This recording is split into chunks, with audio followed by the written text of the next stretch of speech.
Buenas tardes, buenas noches, buenos días, lo que toque el tiempo que su corazón esté dispuesto. Estamos en la mesa de paz de este nuevo espacio que reúne al Secretariado Social Mexicano, al espacio de las aldeas de paz, al Instituto para la Paz de Morelos, en este lugar de diálogo, encuentro y reflexión para la construcción de paz en este país. Este día tan especial que es el 2 de octubre y que a todos pues, nos viene a la reflexión sobre la necesidad de iniciar un proceso para todo el país, para todos los niños, para todos los que estamos preocupados por el futuro y el presente de nuestro México. En este momento en que estamos estrenando país o no, ya lo veremos en la reflexión, y que pensamos con esto iniciar una reflexión de una serie de puesta en escena de lo que nuestros corazones y nuestras inteligencias ponen en la construcción de un nuevo tejido social. Tenemos en esta mesa de paz a 3 personas, 3 corazones, 3 inteligencias que nos van a proponer distintos caminos en la construcción de paz. A este conversatorio, uno de varios que van a venir, le hemos llamado La paz es posible. Posible viene de la idea de que existe una posibilidad. Las palabras son mágicas.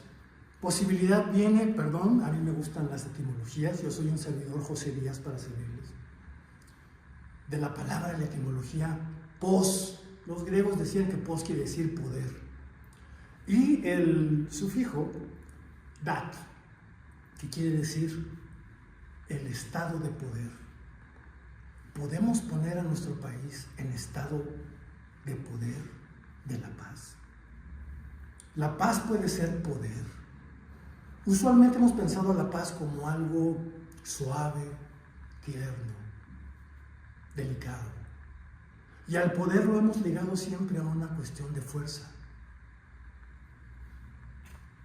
¿Será posible que la paz sea un poder?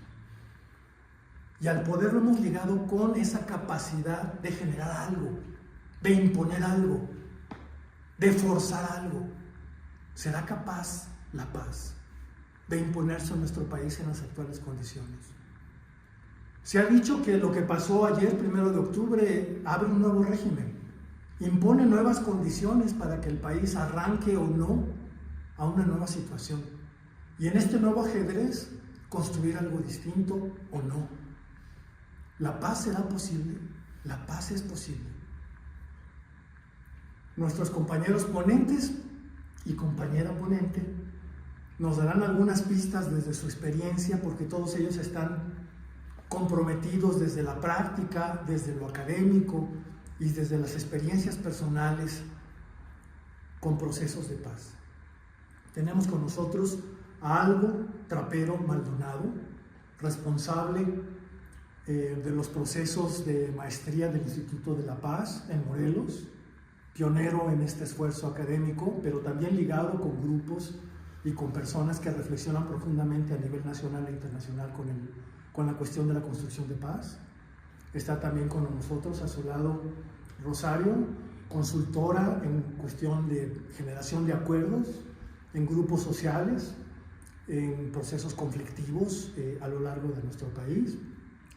Y a su lado, más cerca de mí también, Adrián Hernández, responsable coordinador de Aldeas para la Paz, que también se compromete en procesos concretos para llegar a acuerdos y resolución de conflictos, en procesos donde la paz decide que los procesos sociales avancen. En este momento, pues vamos a entrar a un proceso de preguntas, de reflexiones. Cada quien reflexionará 10 minutos. Les hemos puesto en la mesa 3 preguntas solamente orientadoras que guían la reflexión de las actuales condiciones nacionales, pero también locales y que tienen que ver con lo que ellos han estado viviendo de manera pues muy viva a través de su relación con grupos, con instituciones, sobre cuáles serían las orientaciones, los pasos personales, colectivos, organizativos e institucionales para que en México pues vayamos caminando hacia la construcción de procesos de paz que generen realmente esperanzas y construyan estructuras, capacidades, instituciones en los distintos grupos, en la construcción de un proceso que la paz pues no sea solamente una palabra, no sea solamente un deseo o un imperativo ético, sino también una alegría en el corazón de nuestro país. Entonces, pues, libremente cada uno de nosotros hablaremos 10 minutos. Estoy juntando estas 3 indicaciones que les hemos dado en general. Ustedes vayan moderando sus tiempos, más o menos 10 minutos.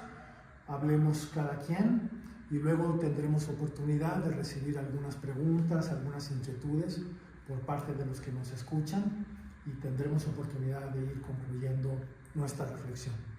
Terminaremos invitándolos a un proceso más amplio con el Secretariado Social Mexicano y el Secretariado de Acción Social, a un proceso más largo que tiene que ver con ese sombrerito que está colocado en esta mesa de paz, de más actividades que tendremos a lo largo del año y que no les adelanto las sorpresas, tendremos posteriormente. Entonces, si gustas, Aldo, libremente, ¿para dónde caminaremos en estas orientaciones estratégicas a nivel personal, si gustas, institucional y socialmente en la construcción de paz en nuestro país? ¿Cómo lo estás viendo? Claro que sí, qué gusto saludarlos y encontrar a personas queridas con las que ya hemos trabajado anteriormente. Un saludo a las personas que nos ven en la sincronía y en la sincronía de las redes sociales. Y gracias a ti, José, por esta moderación de este diálogo. En las preguntas rectoras que nos brindan anteriormente, creo que la pregunta central es, lo acabas de decir tú, ¿es posible construir paz? Y es posible construirla en México, ¿no? No estamos hablando de otro país, no estamos hablando a nivel mundial, estamos hablando del espacio en el que nos encontramos. Y lo primero que quiero decir es sí es posible, pero para que sea posible necesitamos poder conjugar varios factores, traer a la mesa varios actores y poder generar cambios relevantes en las estructuras. Pero yo no estoy hablando sobre las sociales, sino también en las estructuras de pensamiento de los que se encuentran hoy justamente viviendo este fenómeno. Quiero iniciar con lo que ahorita tú decías de la paz como ese poder desde la posibilidad, y yo ahí yéndome un poco con Galeano para que nos habla de las utopías. Me gusta a mí señalar que la paz es algo utópico, pero también algo que podemos alcanzar. ¿Pero por qué utópico? Galeano nos dice que las utopías nos mueven a caminar hacia ellas, a tratar de alcanzarlas. Y este significado que Galeano construye me encanta para los procesos de paz, porque entonces la paz no es algo estático, no es pasividad, no es estar impávidos. La paz demanda de nosotros movimiento. La paz es un fin, pero también es un proceso, es un camino que tenemos que seguir y que nos corresponde a todos y a todas. Algo que no se ha pensado y que creo que en México, mínimo hablando, y en nuestra cultura, hemos asociado a la paz y a su construcción como algo que solo le corresponde al Estado, como algo que solo le corresponde a lo internacional, a los movimientos diplomáticos, algo que se construye donde hay guerra. ¿Qué es guerra, no? Estamos en guerra, no estamos en guerra, pero que esa puede ser otra gran mesa. Y creo que desde la lógica de género, nos lo diría Gibbons, se ha asociado a lo femenino, no a lo masculino. Entonces, pensar la paz desde ahí hace que la persona que nos está escuchando de a pie tal vez quiera vivir en paz, pero donde no sabe que él es un agente que tiene poder para accionar los procesos necesarios en su comunidad para poder construirla.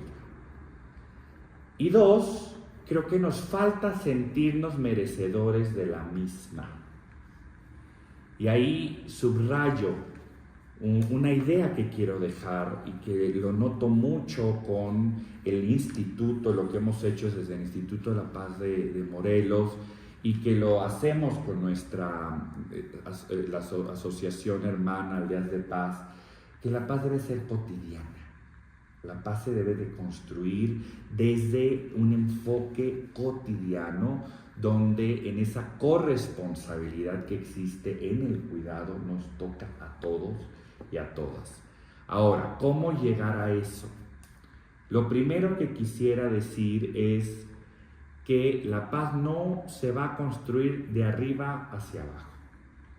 Tampoco, aunque debemos de abajo hacia arriba, sino que tiene que llegar de todos, justamente, pues los espacios, los ángulos, esas distintas conformaciones que podemos ver. Tiene que llegar desde el sector público, que debe de generar esas políticas públicas y ese eje rector, y que lo hemos visto pues en papel, ¿no? Mínimo en los documentos lo encontramos, algo que no encontrábamos antes. Ahorita todas las leyes de educación dicen que la educación debe ser fomentando una cultura de paz y con una resolución de conflictos. Todas las leyes de educación, yo no veo dónde lo están implementando. Tenemos un programa de desarrollo que hablaba de construcción de paz y de justicia social, pero mínimo ya está. Antes no estaba sobre la mesa. 2, debe de estar la iniciativa privada justamente contribuyendo en estos procesos, porque la paz también tiene afectaciones macroeconómicas. Y gracias a eso lo vimos con el Instituto para la Economía y la Paz a nivel mundial y en sede México, de cómo un espacio, un entorno pacífico contribuye al desarrollo. Contribuyen los factores de producción que genera desarrollo, genera trabajo, genera bienestar. Entonces, el sector privado también le tiene que entrar. Y después tenemos lo que se ha denominado como el tercer sector, organizaciones de sociedad civil en agrupación, personas de a pie, periodismo de investigación, investigadores, ¿no? La academia, que también tiene que empezar a hablar de. ¿Por qué digo eso? Porque si buscamos investigaciones respecto de cómo construir paz, yo creo que se encuentra mínimo, y mínimo hablando de un aspecto extranjero. Tenemos grandes referentes en México, sí, a nivel académico lo estoy hablando, o sea, papers académicos, y lo podemos encontrar con el ITESO. Pero otras instituciones que quieran hablar acerca de procesos de construcción de paz, no los veo. La Ibero también tiene procesos incipientes, y es de la misma familia del ITESO, o sea, van juntos los jesuitas, pero viéndolo en otras instituciones, no. Creo que es la apuesta que ha querido. La UNAM también ya tiene, pero bueno, están incipientes. Y algo que hemos platicado en el instituto, también debemos de tropicalizar. Hemos traído a los grandes autores europeos y todo, pero ¿cuáles son los procesos para su construcción en México y en Latinoamérica? ¿No? O sea, siempre traemos esos referentes, pero ¿cuáles son nuestros referentes acá? Y eso llevándolo a que también debemos de pensar en su difusión en el mainstream. Yo todos los días, y creo que no van a dejar mentir, vemos hablar de violencia, vemos hablar de estos procesos violentos que vivimos a diario, pero no Y de ahí sale salpicada la paz como esa ausencia de Eva donde queremos llegar, pero no hablamos de sus procesos de construcción. La pregunta que yo me hago y sigo, y con eso quiero cerrar, es: ¿realmente sabemos qué es la paz? ¿O solo es una discusión que tenemos unos pocos respecto de cómo llegar a ella? Realmente sí sabemos, porque yo cuando lo hablo en un espacio no académico, con personas de a pie, en el gimnasio, en un café, o sea, en lo cotidiano, paz lo asocian a un tema de mindfulness, a un tema de yoga, a un tema que es muy respetable, pero la paz también, por eso tenemos una ciencia de la paz, construida en los 60s. 2, hablar de paz o es un símbolo de debilidad, bajo una lógica machista, es un símbolo de ausencia de posibles capacidades, que más bien es la ausencia de las capacidades que tienen las personas que llegan a la violencia, pero donde se toma como un tema no relevante, no de la mesa, no de discusión, y por eso lo he llevado a un tema muy de mis universos, ¿no? Todos queremos paz. La paz mundial. Sí, ¿no? La paz mundial, ¿cómo llegamos a eso? No sabemos. Y el tercer punto de la misma, donde lo vemos como algo lejano, donde lo vemos como algo que no nos toca, que era con lo que iniciaba. Entonces mi pregunta es: ¿cómo realmente construir algo que no se conoce? O que tenemos una mala concepción de la misma. Gracias, Aldo. Rosario, más pensado, digamos, sé que últimamente has estado asesorando a grupos concretos en la construcción de sus propios intereses, pero confrontado pues con una realidad conflictiva, ¿no?, que atenta con sus intereses, especialmente los grupos pesqueros. Los que hemos estado consultando las noticias sabemos que últimamente han estado amenazados, pues incluso con problemas de violencia física, desaparición e incluso violencia contra su integridad personal, pues. Su vida, pues, últimamente uno de sus lideresas, pues, fueron asesinados, pues. Esto que nos comenta Aldo, pues, que es la construcción de paz en procesos donde incluso la vida ha estado en juego, donde intereses concretos se han visto amenazados, pues. ¿Cómo construir la paz cuando justamente la fuerza organizada de la gente tiene que construirlo frente a intereses informales, pues, que tienen un poder importante a nivel de las relaciones concretas en espacios locales concretos, y el Estado de alguna manera ha abandonado sus responsabilidades? ¿Qué nos puedes contar, y con tus habilidades de constructora de acuerdos? Pues? Muchas gracias, José, y gracias a esta mesa de artesanas de paz, porque creo que este es un esfuerzo muy valioso y la verdad uno más que se suma a los diversos que ya están iniciando, ¿no? Y déjame responder esta pregunta diciéndote que efectivamente durante al menos unos 10 años para acá he estado trabajando en temas de conflictos medioambientales, por recursos naturales y específicamente cuestiones de pesca, ¿no? Pesca y acuacultura. Y sí, recientemente el sector ha puesto sobre la mesa todas las amenazas a las que está siendo sometido, ¿no?, por un problema de incursión de los poderes paralegales en la explotación de los recursos naturales. Y bueno, aquí seguro Adrián también va a tener ejemplos de ese tipo en otros campos, ¿no?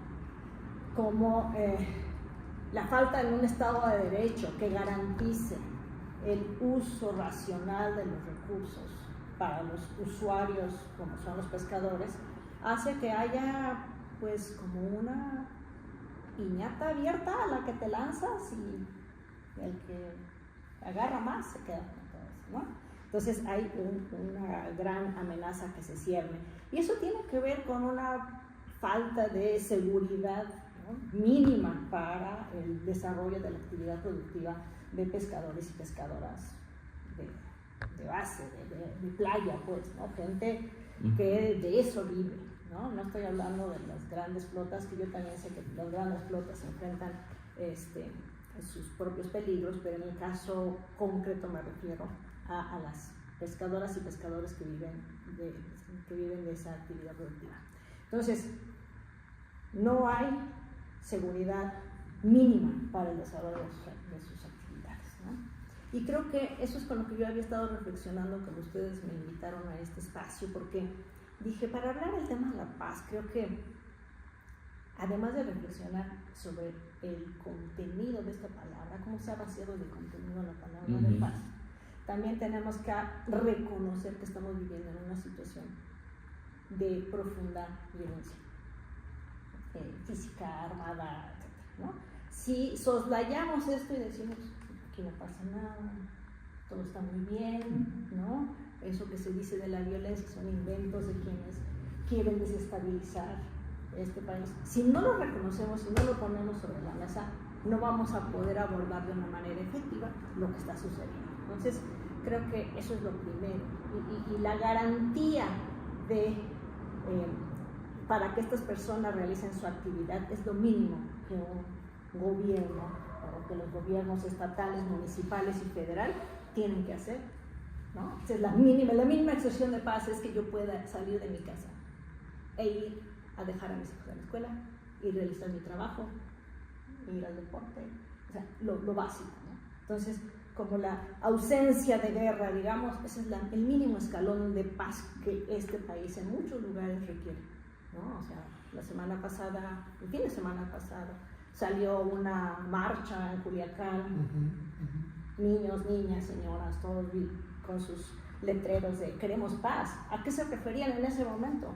Por Dios, calmen a esta gente, porque nosotros estamos en medio y no podemos hacer nada, no podemos desarrollar nuestra capacidad humana ni asegurar nuestra vida. Entonces, esa es la mínima. Pero no podemos quedarnos en esto, ¿no? Sino como ir avanzando a situaciones de una paz, como tú decías, posible, ¿no? Necesaria, sostenible, que garantice el desarrollo, un desarrollo sustentable, ¿no?, de la vida, la garantía de los derechos humanos de las personas y, por supuesto, pues la seguridad del entorno. Entonces, 3 cosas que además los documentos de Naciones Unidas lo reconocen como un tripié, ¿no? Paz y seguridad, desarrollo sostenible, respeto a los derechos humanos. Si esos no están así puestos, el concepto de paz está vacío, ¿no? O está relacionado con la yoga y con el mindfulness. Con otros temas. Claro, ¿no? Que algo de paz hacen también. Sí, sin duda. Pero no es la que estamos diciendo, ¿no? Bueno, y también quisiera agregar que hay una evidente, y es algo que tenemos que reconocer, una evidente y muy lastimosa polarización social, ¿no? Aún en los sectores donde yo trabajo, que te dicen, bueno, todos somos pescadores, pescadoras, digamos, un mismo espíritu, sí, pero después está atravesada por una división no me gusta decirlo, pero esa famosa chairos contra fifís ha generado una división social muy profunda, donde unos se ven con rencor, con desconfianza, ¿no? Esto ha generado encono, ha generado división al interior de las familias, y la visión blanco y negro es increíble. Leía los diarios en este fin de semana que estaban haciendo la evaluación del sexenio, ¿no? Y algunos decían, no, este sexenio fue el paraíso terrenal. Casi como esa imagen de las atalayas que te entregan, donde el lobo convive con el cordero, ¿no? Para unos eso es, para otros es noveno círculo del infierno según Dante, ¿no? Entonces tú dices, a ver, ni uno ni otro tienen la razón. Hay una amplia gama de grises, de matices que estamos obviando, y donde es posible empezar a buscar nuevamente los datos objetivos, escuchar la realidad de la gente, escuchar la vivencia del día a día que entonces te va caracterizando cómo es que se está, qué es lo que vive este país en sus distintas regiones, en sus distintas comunidades. No todo es blanco, no todo es negro, ¿no? Pero en la medida en que enfrentemos esa polarización, creo que esa es una tarea fundamental para la construcción de paz en los próximos años. Y quiero dejarle ahí porque después tengo otras ideas, pero quiero escuchar a Adrián. Gracias, Rosario. Bien, esto nos lleva pues a la capacidad, a la paz como una capacidad, como el desarrollo de una capacidad generadora de capacidad de intervención.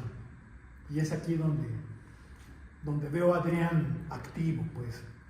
Quiero decir, frente a esto solo demandar al Estado, ¿no? Solo pedir más seguridad, ¿no? Armarnos. Bueno, hace unos días me espantó, se propuso una ley para que se armaran los ejidos y las propiedades comunales, una ley constitucional. ¡Qué barbaridad! Ante la incapacidad, órale, que ya se puedan comprar armas de fuego. Dios mío. Y entonces yo sé que Andreas de Paz, ¿no? Y Adrián son buenos para transferir y generar capacidades en la gente, que la gente pueda procesar conflictos, que se generen capacidades para mediar, ¿no? Generar arbitraje entre algunas dificultades que hay entre las mismas comunidades sobre recursos naturales, límites, colindancias, de quién es el agua, ¿no? Que la lucha por quién va a tener la mayordomía. Bueno, hay tantos conflictos, pues, ¿no? De que el santo es mío, yo lo vi primero, la Virgen de la Cueva es mía, no sé, cosas que suceden y que a veces van escalando a nivel de las comunidades y donde no necesariamente el Estado es responsable ni el hacendado, y que escalan y se convierten en problemas de generación en generación. Entonces, es posible transferir comunidades, capacidades para construir la paz, de diálogo y de negociación en las comunidades. Esto tiene impacto en las comunidades y construye consensos, capacidades de escucha y diálogo. Platícanos, frente a lo que nos han presentado Aldo y Rosario, Adrián, ¿cómo te ha ido en esa tarea? Gracias, José, gracias, Aldo, Rosario, qué gusto estar en esta mesa. Pues empecemos por ahí esta pregunta y te voy a decir, no se transfieren, esas capacidades ya están. Okay. Si hay algo que se ve es que por algo seguimos vivos como sociedad. Hay gente que dice, esta sociedad solo conoce la violencia, somos totalmente propensos a la violencia. Si eso fuera cierto, ya no habría un solo mexicano o persona viva en las comunidades de México. Entonces, la paz por supuesto que es posible y hay muchas capacidades de construcción y generación de paz que están ahí. Lo que tenemos que hacer es ver primero cómo las podemos volver a sacar. Y para esto tenemos que pensar en las iniciativas locales. Muchas veces se piensa que la paz es la paz el acuerdo de paz de la cúpula que se hace en La Habana, en Ginebra, y con un vasito de whisky, y perfecto. O la clásica, yo ya tengo mi sentencia, bueno, ve allá a la comunidad, suerte, que te vaya muy bien, a ver, vas a cumplir, ¿no? Evidentemente eso me ha tocado casos donde empresas piden eso, pues que es el marco de derecho, yo espero. Es que no es que el Estado no esté, el Estado nunca ha estado en muchos lugares. Tú preguntas, hace 10 años jamás había una patrulla por aquí.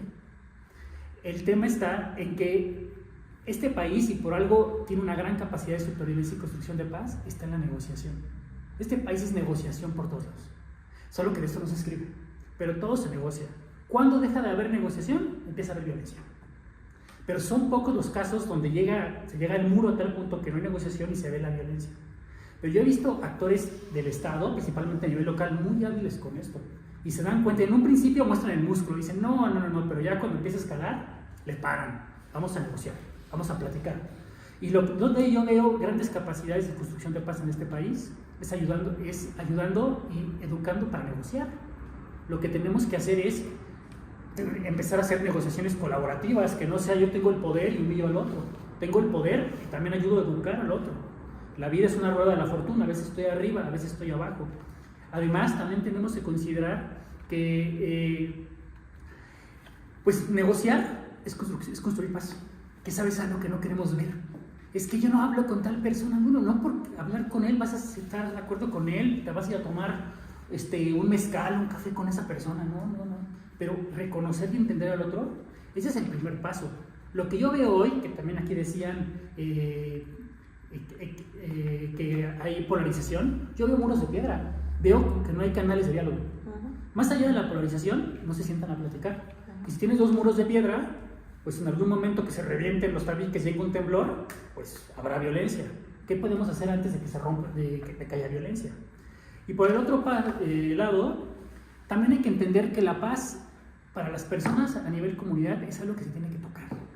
No puede haber paz si no se toca.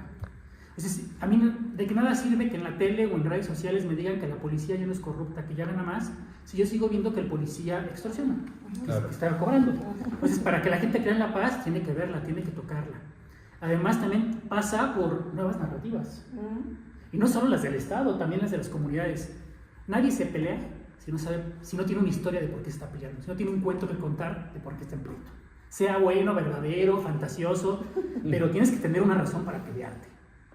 Y entonces esa historia que cuentas es un posicionamiento. Y lo que tienes que ver es cómo empiezas a platicar y a bajarte de tu narrativa. Por otro lado, los líderes locales, a mí me sorprende mucho. Yo ya vengo a la Ciudad de México casi de vacaciones, hace mucho que no trabajo en la ciudad, y no me deja de asombrar que los vecinos, aquí tienen un problema con el vecino, le mandan a la policía. Y yo lo he visto en esta calle donde tenemos la oficina. En la noche llega a ver ese tema y llega la policía y la policía, no, sí, señor, no se pelee con su vecino, no se preocupe.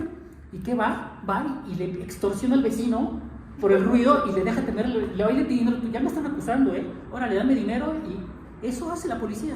¿Qué pasa a nivel local en una comunidad pequeña donde todos se conocen? Pues entre vecinos se arreglan, hay un delegado local, un comisario local que tiene que arreglar la situación. Y además, al día siguiente los vas a ver. Aquí la verdad, las personas sacan un carro y voltean para el otro lado cuando esté el otro. Y eso es un tema de la falta de líderes locales en los ámbitos urbanos. Y que pensar que todo aquí es responsabilidad del Estado, pues tiene algo de coherencia. El Estado tiene el monopolio de la fuerza.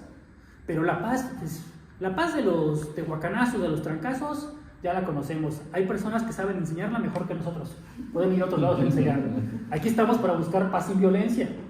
Y en esto yo les quiero decir que algo que sí también me entristece es que a nivel local, a mí me ha tocado el sur del Estado de México, parte de Morelos, el norte de Guerrero, y las personas piensan que hay paz cuando hay un jefe de crimen local, como se le llaman narco en el norte, le llaman maña en esta zona, que no extorsiona casa por casa. Pero sí te estás pagando más por el pollo, más por el gas. Si pones un calentador solar, tienes que pagar una cuota porque ya no vas a comprar el del gas. Esas cosas, las personas, pues, mientras no se estén peleando, pues dicen, pues que miren, tienen las cosas más o menos en orden. Me tocó en un caso en un pueblo del Estado de México que llegó el SAT y puso notificaciones y no sé qué. Llegaron unos 3, le dijeron al notificador, bueno, aquí lo esperamos la semana que entra, aunque regresó.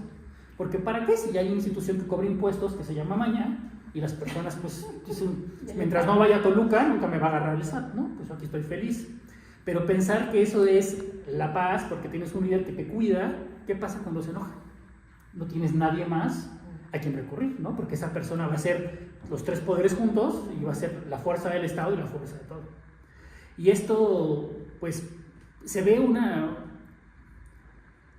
Es que hay veces que dicen, es que este pueblo es malo, este pueblo es conflictivo. Diferentes versiones. Cuando desde el Estado lo dicen, es porque la gente no se deja. Ese lugar es conflictivo. Pero también es porque hay otro acuerdo social. Y en esos acuerdos sociales es donde tenemos que empezar a construir paz. Hay que ver qué se están haciendo ahí y empezar a dañar.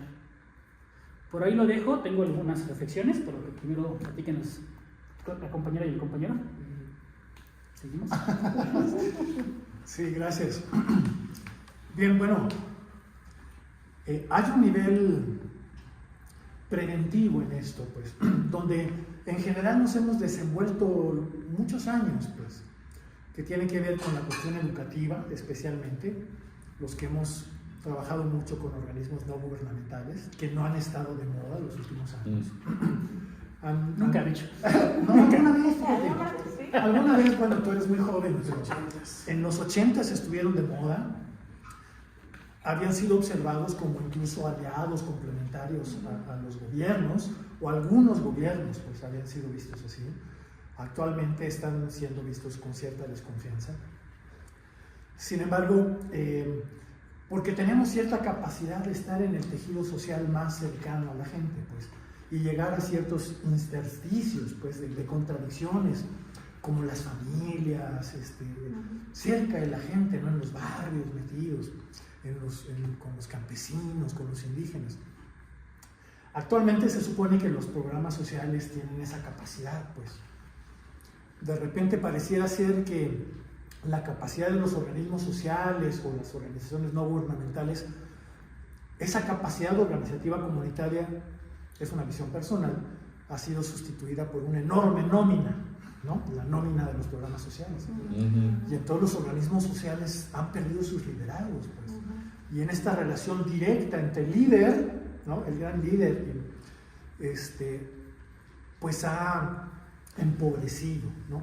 La relación, el tejido social lo ha empobrecido. Entonces, por un lado, ¿cómo ven ustedes el trabajo por la paz en relación a regresar al tejido social? Pero en este regresar al tejido social será otra vez, ¿no? En esa lógica, ¿no? De regresar en la misma manera. ¿Qué nuevos elementos tendríamos que asumir, ¿no? Suponiendo, pues, en este momento nos estarán escuchando, estarán reflexionando con nosotros grupos comunitarios ligados a los niños, a la tercera edad, ¿no? a los migrantes, a grupos sociales que no tienen necesariamente una referencia como las teníamos en los 80s, ¿no? Entonces, ¿qué elementos tendrían que agregar para el cultivo de la paz, ¿no? Muchas veces se ha dicho que para generar estos cambios profundos hay que apostarle al futuro y se piensa que es la niñez, pues, ¿no? O sea, que los niños adquieran hábitos, ¿verdad? Para que en el futuro quizá ya no tengamos ese tiempo de espera y de maduración, ¿no? Como lo tuvimos, por decirlo así, con la cuestión del SIDA, ¿no? Cuando apareció, y entonces el uso del condón, y entonces en 20 años me parece que sí hicimos un cambio importante, ¿no? Pero ahora en términos de lo que es, por ejemplo, la violencia, pues, o la apuesta que de repente se le quiere hacer a la violencia diciendo estamos combatiendo las causas con las becas, ¿no? Tenemos tiempo para pacificar a nuestra sociedad, solo con las becas a los niños, ampliar becas hasta la secundaria, ¿será suficiente? ¿Cómo tenemos que regresar al tejido social, ¿no? para impactar realmente frente a los problemas de violencia, igual a nivel de género, pues a la violencia doméstica, ¿no? Solamente a la que ocurre en los barrios, etcétera, etcétera, o a la que genera el tráfico, etcétera, etcétera. ¿Qué pistas podríamos recuperar a partir de lo que están viendo ustedes desde donde están? ¿Quién gusta en este sentido? ¿Quién quiere comentar? Nosotros vimos a Rosario. Bueno, recupero aquí lo que dejé pendiente en el segmento anterior, y que es pues esta maravillosa herramienta de LEDERAC, de la pirámide de actores y de acciones para la construcción de paz, ¿no? Entonces dice LEDERAC, hay como 3 grandes niveles, si imaginas una pirámide. En la punta más alta de la pirámide está como la acción de alto nivel, esto que decía, ¿no? La cúpula, los líderes que atraen los reflectores, las mesas de diálogo que son muy publicitadas, no sé, y a nivel internacional, pues ya sabes, Naciones Unidas, etc. En el nivel medio están justo todos estos liderazgos intermedios como organizaciones de la sociedad civil, liderazgos políticos y religiosos que tienen un impacto importante en amplios sectores de la población y que de alguna manera fungen como una bisagra entre la parte alta y la base. Exacto. Y luego la parte más amplia, que es la base, o sea, es iniciativas sociales, comunitarias, de barrio, ¿no? Todo este gran esfuerzo, o muchos esfuerzos pues que se están dando en este nivel. de todo tipo, ¿no? Entonces, lo que dice Lederach es, se puede hacer en todos los niveles, ¿no? Cada nivel tiene lo propio, tiene sus alcances, sus posibilidades, pero también tiene sus limitaciones, ¿no? Entonces, la parte alta, digamos, la influencia es como de goteo, ¿no? Lo que se logra acá en el nivel más alto, como que va goteando hacia abajo y difícilmente llega hasta la base, ¿no? Un acuerdo de paz, por ejemplo, pues para que llegue hasta las bases está canijo. En la base, como que la idea es hacer propuestas hacia arriba, pero difícilmente llegan hasta arriba, ¿no? ¿Quién es el segmento que más puede mover y promover? El del medio, ¿sí? Porque al mismo tiempo que puede subir propuestas de la base, también puede jalar propuestas de la parte alta y articularlas. Entonces, diciendo eso, hay muchas iniciativas en nuestro país que hoy por hoy están jalando como en ese sentido. Y la famosa Agenda Nacional de Paz que promovieron los obispos y los jesuitas hace un año, el Diálogo Nacional por la Paz que hicieron. Creo que es una brillante iniciativa que está al mismo tiempo que impulsando procesos de incidencia hacia arriba, hacia políticas públicas, etcétera, al mismo tiempo está moviendo, alentando y fortaleciendo capacidades en la base, ¿no? Entonces tiene un curso, tiene un acervo impresionante en su plataforma y tiene muchos espacios de construcción de paz. Lo mismo en escuelas que con jóvenes, salud mental, trabajo, ¿no? en los empleos. Esto que llamamos también la paz cotidiana, ¿no? La paz de cada día, como decían mis compañeros, es no pensemos en una paz etérea, sino en una paz que la puedo tocar, ¿no?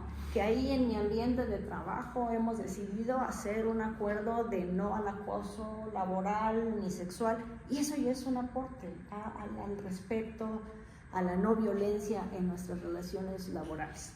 En la escuela, el Instituto Don Bosco, al que pertenece el Instituto para la Paz también, ¿no? Tiene en sus escuelas acuerdos de no violencia entre los alumnos y firman su acuerdo y hacen sus pactos. O sea, esa es la paz cotidiana que decía Adrián, la puedo tocar, ¿no? La veo, no es algo que me cuentan, sino es algo que lo estoy mirando. Entonces hay esfuerzos, y yo también apoyo lo que tú dices, Aldo, del tema de la academia. O sea, tenemos que profundizar más en rescatar esas experiencias como las que narraba Adrián para ir formando un corpus teórico propio que nos dé a nosotros estas herramientas, ¿no? Un esfuerzo también muy importante que ha hecho el Colmex, donde tú y yo participamos, si te acuerdas, sí. en el curso de Construyendo Puentes de Empatía, se llamaba, un curso interesantísimo que reunía a funcionarios y funcionarias de la CEAP, de la Comisión de Atención a Víctimas, y a familiares de personas desaparecidas. Así es que se ponía interesante el asunto, porque además estaban juntos tomando el curso, ¿no? Y fue un experimento impresionante. Hasta la Policía Federal estuvo. La Policía Federal estuvo. Adrián y a mí nos tocó sistematizar la experiencia y fue una experiencia súper rica de cómo la academia a ese nivel puede también hacer un aporte importante concreto. A ver, siéntalos y que dialoguen y que se escuchen, ¿no? Dos sectores que normalmente siempre están peleando. En este caso se sentaron a escuchar. Entonces, esa es otra herramienta, otro espacio muy importante que sería digno de rescatar, y producto de un seminario que se llamó Violencia y Paz, también en el Colmex, que salió un libro que se llama Violencia y Paz a cargo de Froilán Enciso, que es una compilación de todas las regiones del país, de las experiencias de construcción de paz que se dan a partir de los distintos desafíos en las regiones noroeste, noreste, centro, sur, sureste, ¿no? Entonces, de las 5 grandes regiones del país. Esto me lleva a decir, tenemos que formarnos, tenemos que seguir profundizando y tenemos que aportar, ¿no? Aportar lo que estamos haciendo. Esto que contaba, cómo se organizan ahí en el ejido, en el comisariado, lo tenemos que poner. O sea, hay maneras distintas de negociar. No todo es Fisher y Uri y Harvard, ¿no? Sino acá también hay maneras. Y son los mismos principios. Y son los mismos principios que eso del corazón, ¿no? Y no tuvieron que ir a Harvard. Y lo hacen mejor que nosotros. No, y digo, por supuesto que con todo el valor y todo lo que le debemos quienes hemos estado ya en estos procesos a estos grandes teóricos, pero la invitación es a rescatar eso que estamos haciendo desde acá y que está saliendo y está aportando, ¿no? Entonces, esta es una tarea que también puede aportar a lo que tú decías, a las nuevas narrativas. ¿Cuáles son nuestras nuevas narrativas por la paz? Hay que generar estas narrativas que trasciendan los muros que hemos construido y construir puentes de empatía, como decía el curso. Y aquí le dejo para pasarle la palabra. Gracias, Rosario. ¿Quieres comentar algo? Sí, yo quiero comentar respecto a lo que acaba de señalar Rosario muy bien de la pirámide de ladera, que justamente ese diálogo que debe haber. Y ahí rescato también a Pesqueira en Sonora, en Hermosillo en específico, que nos dice que no están dialogando las tres instituciones socializadoras básicas. La familia, la comunidad y el entorno. Ellos dicen educativo, pero yo también creo que el entorno laboral. Ya no tienen ese puente entre ellas que les permita ese diálogo, que es esa ida y venida respecto de experiencias, de las propias problemáticas que se encuentran y que son transversales a las tres, y que les permita llegar a procesos de negociación. Creo que la ruptura del diálogo es lo que nos está llevando a esos entornos violentos, y también que se ha sofocado la imaginación y el poder de la creatividad, ¿no? Lo dicen igual Miramontes en su libro, igual de Liteso, es la ausencia de imaginación es la puerta a la violencia, porque cuando la imaginación se acaba es donde la violencia entra. Entonces, la imaginación moral lo dice Lederer justamente, porque es un parafraseo, una recopilación de él, el que hace Miramontes ahí. Pero quiero retomar y cierro en lo que estamos. El artesano es el que trabaja muchas veces con las manos, ¿no? Que lo hace palpable ese trabajo, que lo toca.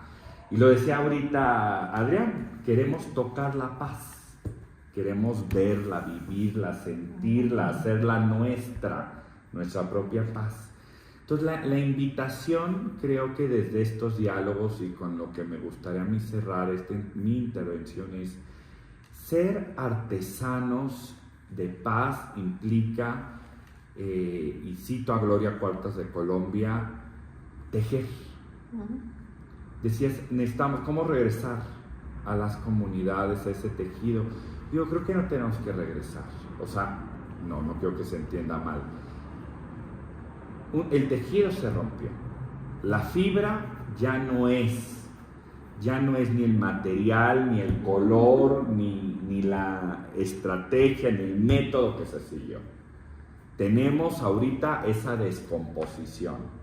Tenemos que regresar a retejer, pero con una nueva historia, con una nueva narrativa, con una nueva herramienta, con una nueva perspectiva, no con lo que se hizo antes, porque la problemática de antes no es la misma, ha evolucionado, el conflicto se ha agravado, ha continuado, se ha aumentado, y ahora decían, no se pelea el que no tiene una historia. Pero también lo que nos ha enseñado la lógica del conflicto es que cuando el conflicto es de muchos años, pues ya ni sabemos cuál es la historia, o es el conjunto de historias, y poder desmenuzar eso es lo que ha llevado a muchos a transitar, ¿no? Y después a transformar.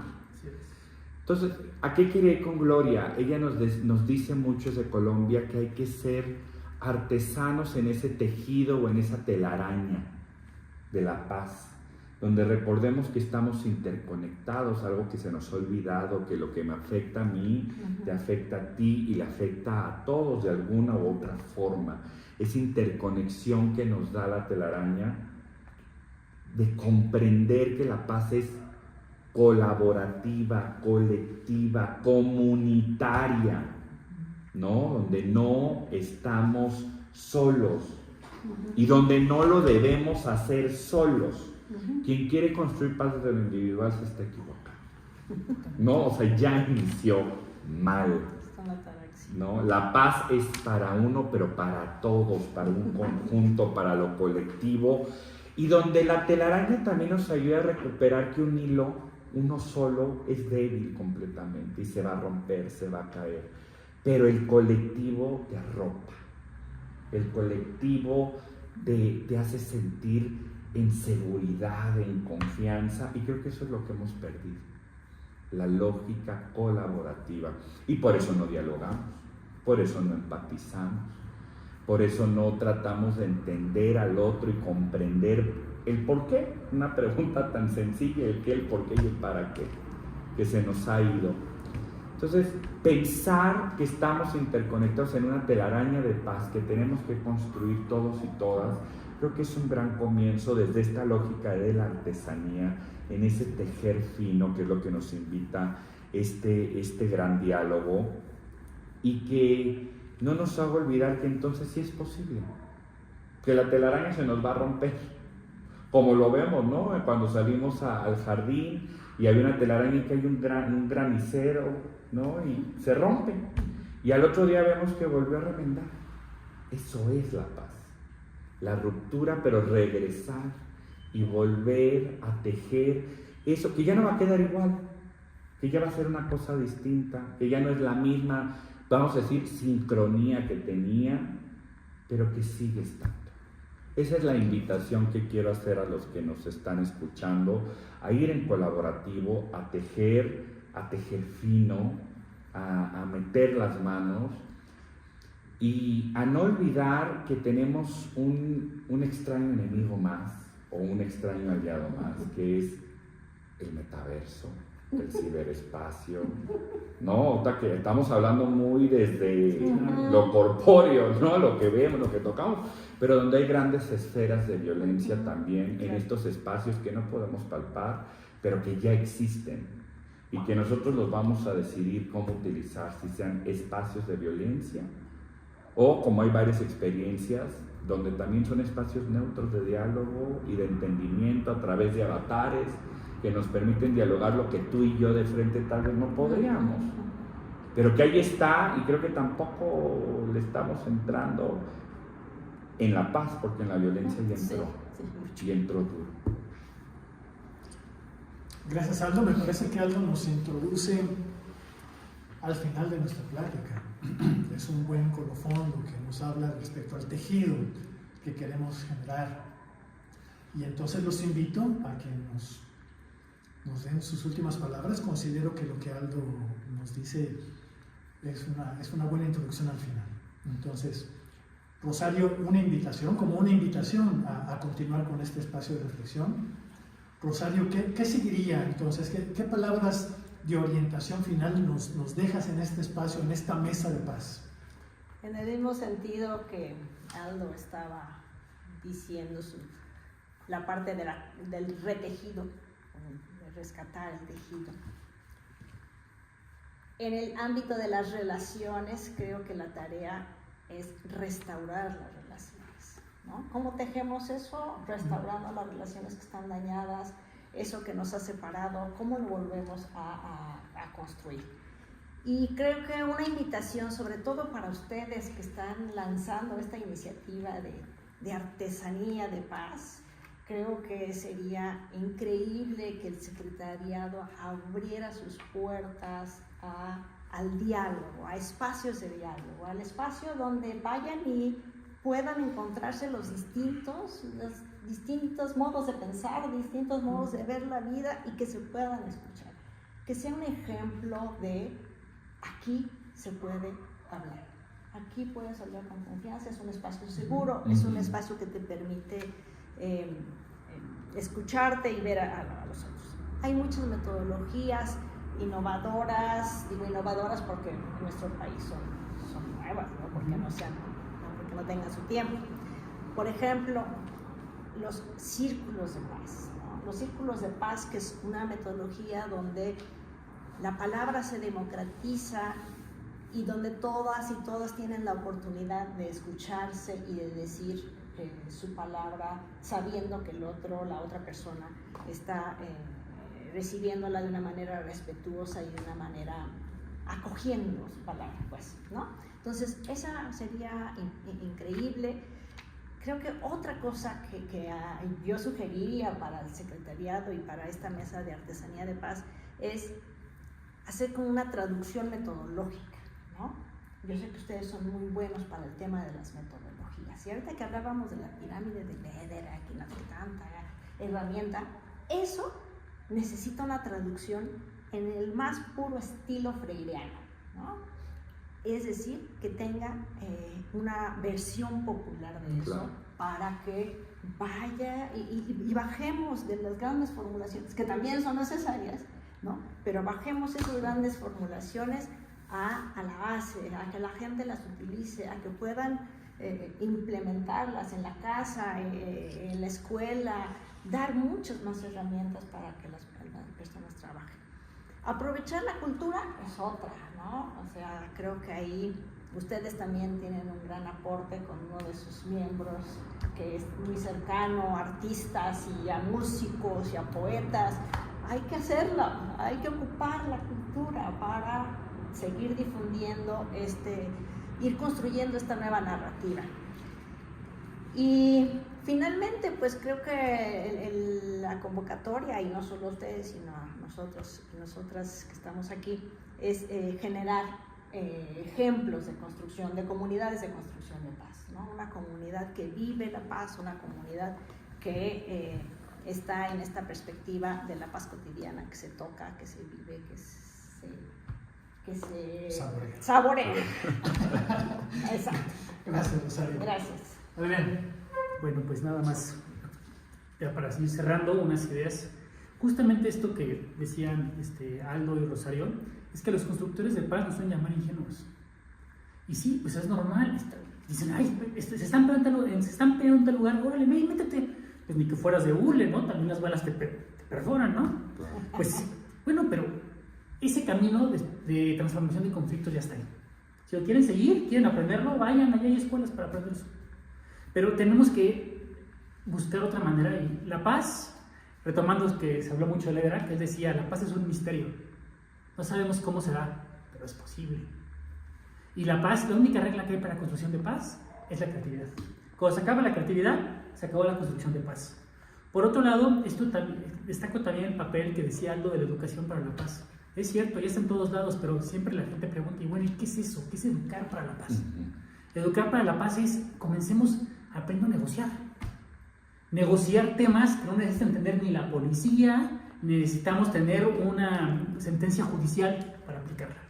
Por otro lado, viene la parte de esto de que la paz es femenina, estoy totalmente de acuerdo, pero también la paz es natural.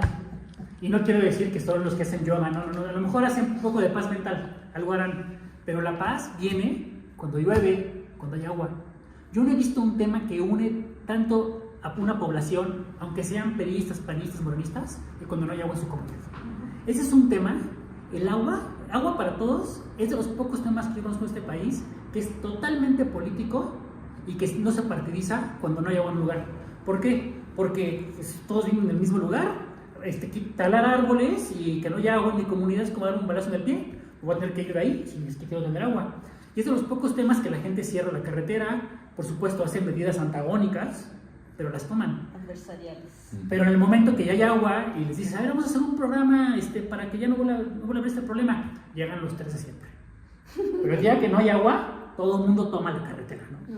Y eso hay que tenerlo claro. La paz es natural, la paz es que haya conservación de los recursos, que haya territorio para todos, Lamentablemente los ejidos hoy en día son un gran generador de conflictos en México, porque la ley de los 50 que se hizo no pensó que las familias iban a crecer y que en un momento todos eran ejidatarios. Y ahora tienes a un 10% que son los nuevos terratenientes. Esto es polémico, pero así está pasando en muchas comunidades de México. Tienen tierra y tienes al 90% sin tierra. Y siempre está, y el gobierno siempre apoyando a los ejidatarios. Ahí van de nuevo con los ejidatarios. Ahí venían el programa de Sembrando Vida para los ejidatarios. Pero, ¿y el resto de los 90% de la comunidad que ya son sin tierra? ¿Qué hay? Cuando hay recursos para todo, cuando hay agua para todos, es cuando empiezas a construir paz. Con eso concluyo. Gracias, Adrián. Pues bien, esto es nuestro primer entre a esta cultura de paz desde este espacio, esta mesa que ven ustedes aquí. Es una mesa banquete para todos, es la mesa de paz. Estamos construyendo al menos 3 iniciativas para ustedes. Por un lado, ya hemos platicado de que mensualmente vamos a tener lo que llamamos diálogo de saberes por la paz. Una vez al mes, la primera semana de diciembre, se va a presentar una experiencia de cómo se ha procesado un conflicto concreto, de estos que Rosario y Adrián dicen se pueden tocar, paladear, oler, degustar, con el tacto de la sensibilidad que busca la armonía procesando conflictos, donde ojalá in situ, en el lugar donde suceden las cosas, vamos a conocer cómo en lugar, ahora sí, cómo los abrazos, sin ignorar los balazos, construyeron un proceso de justicia, quizá desde lo pequeño o lo mediano, y se construyó una comunidad más armónica. La primera semana de diciembre ustedes lo sabrán, y así una vez al mes nos sentaremos en esta mesa y se conocerán las pistas de cómo se construyó eso desde lo concreto. La mesa de paz hará eso. Por otro lado, habrá un programa de monitoreo de proyectos de paz, chiquitos, grandotes, medianos. Vaya, algunos gobiernos, iniciativas civiles están construyendo cosas, desde lo que podría ser un jardín de niños, hasta la educación a una policía local, que supuestamente se apuesta a que los resultados de ese proyecto colaboren y que haya menos violencia, menos golpes a las mujeres o a los niños en una casa. Vamos a medirlos. Los invitamos a que participen y construyamos indicadores para ver si eso está impactando realmente. Y todos aprendamos a ver si efectivamente los proyectos de política social de paz están funcionando y cómo mejorarlos. Eso también.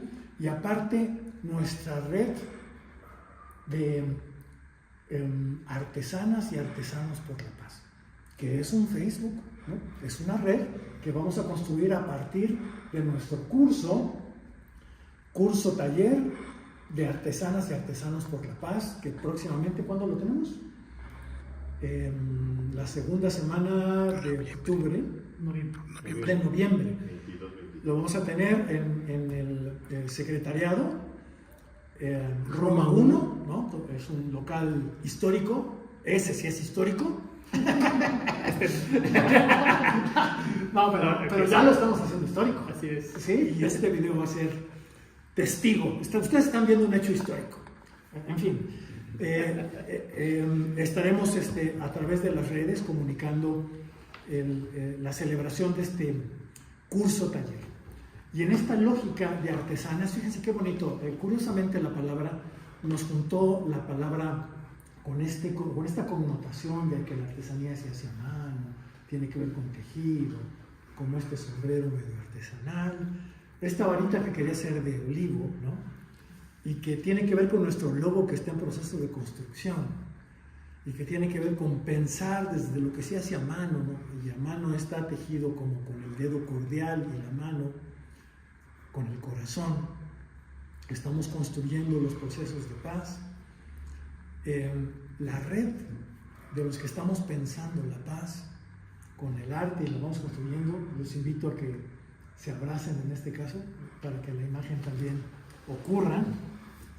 Nos estamos despidiendo, le pedimos a Lalo, ustedes conocen a Lalo, Lalo está tomando imagen, en fin, Marlon está aquí con nosotros, ustedes no lo ven, pero él es también artesano, sanar con el arte, con la artesanía, sanar al país, sanar nuestro tejido, sanar nuestro corazón, sanar. La paz genera sanidad, salud y una comunidad de amor de justicia. Gracias por estar con nosotros. Bienvenidos. Continuaremos. Gracias. Gracias.